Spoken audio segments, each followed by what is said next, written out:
امتى الانفصال يبقى نضج وامتى يبقى هروب. لازم تعرف الفرق كويس. الانفصال مش دايما فشل، ساعات بيكون خطوه مهمه لمصلحتك، وساعات تانية بيكون مجرد هروب من مشاكل الحياه وهي ممكن تتحل اساسا. وازاي تعرف نفسك قبل ما تاخد القرار؟ هل انت هاست افويدنس ولا ماتشور ديسيجن؟ اول حاجه الانفصال كماتشور ديسيجن او كقرار ناضج منك. ده بيحصل عاده لما بتكون انت قيمت العلاقه تقييم كويس وحاولت بكل الطرق انك تصلح المشاكل قبل الانفصال، بس مفيش فايده. هتلاقي وقتها انك انت مش حاسس قوي بالندم وتعافيت بسرعه وانك مجهز لعلاقات اكثر صحيه في المستقبل. طب امتى الانفصال يكون هاستي افويدنس اللي هو مجرد هروب؟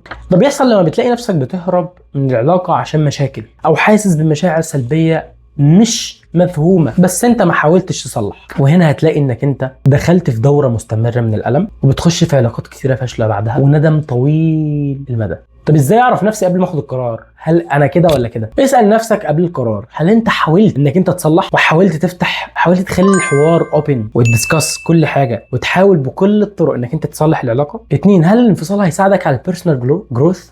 هل الانفصال هيساعدك على النمو الشخصي انك انت تبني نفسك او حاسس انك انت بتعطل؟ الخلاصه ان الانفصال ممكن يبني حياتك او يخليك تفضل عايش في نفس الاخطاء. الفرق كله في وعيك بمشاعرك والكنترول بتاعك على نفسك وطريقه تقييمك للعلاقه. اختار القرار الصح وابدا صفحه جديده اقوى واكثر نضج نفسيا وعاطفيا. ربنا يستر الخير.